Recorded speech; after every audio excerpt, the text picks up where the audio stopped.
How much do you think Dawood Ibrahim earn करता था?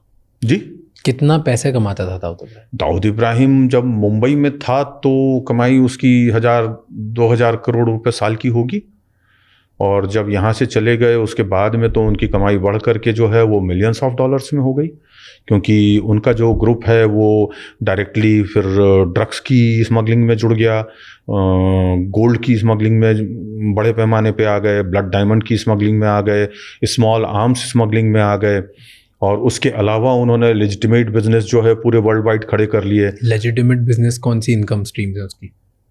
क्या नहीं है उनका?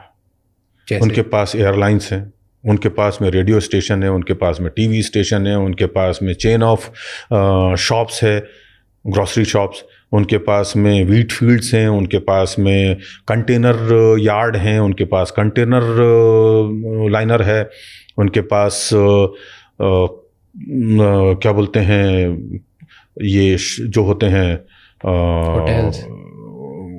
होटल्स वगैरह तो हैं ही, और उसके अलावा 3 गोल्ड माइन फील्ड्स में उनके इन्वेस्टमेंट हैं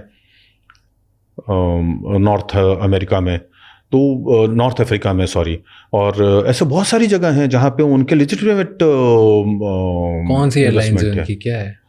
नेपाल में है, ऐसे कम से कम 10-12 बिजनेसेस हैं। उनका जो पूरा काम संभालने वाला व्यक्ति था जिसका नाम था जमीम शाह और जंबो, उसको इंडियन इंटेलिजेंस एजेंसीज ने अली बुदेश, अरुण गवली और बबलू श्रीवास्तव का जो कंसोर्टियम बना हुआ था, उन लोगों ने मिल करके और ठीक इसके सामने, राजमहल के सामने, उसकी गाड़ी को एक यमाहा जो 100X गाड़ी होती थी बाइक, उससे रुकवा करके और उसकी SUV में उसको गोलियां मार के मार डाला था। उसके बाद में उनका ये सारा बिजनेस जो है वो खत्म हुआ था। आज भी do you think he is active? He is 100% active. Dawood आज भी एक्टिव है? बिल्कुल एक्टिव है, और इस सारे बिजनेसेस कंट्रोल कर रहे हैं? बिल्कुल कर रहे हैं। Illegal legal both? हाँ बिल्कुल है। तो अब इलीगल बिजनेसेस दाऊद के इंडिया में कंट्रोल होते हैं कुछ?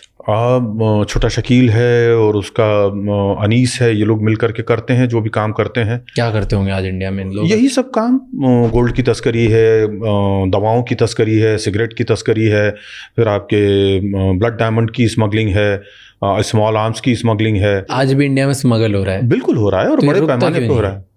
रुकेगा कैसे? जब तक करप्शन है तब तक कुछ नहीं रुकने वाला।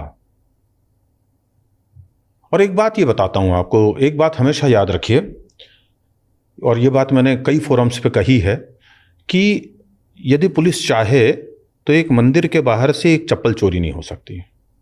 इतना बड़ा गैंग, इतने बड़े बड़े कंसोर्टियम गैंग्स के कार्टल्स, ये सब बनना इतना आसान काम नहीं है। ये इसीलिए बनते होते हैं क्योंकि आप ये होने देते हैं, आप इनको बड़ा करते हैं। पहले तो आप इनसे रिश्वत खाते हैं, इनके केसेस दबाते हैं, इनके लोगों के केसेस दबाते हैं जो गैंगस्टर्स हैं या किलर्स हैं, सुपारी किलर्स हैं। फिर जब ये लोग इतने बड़े हो जाते हैं तो फिर आप उनके खिलाफ जाने की हिम्मत नहीं जुटा पाते हैं।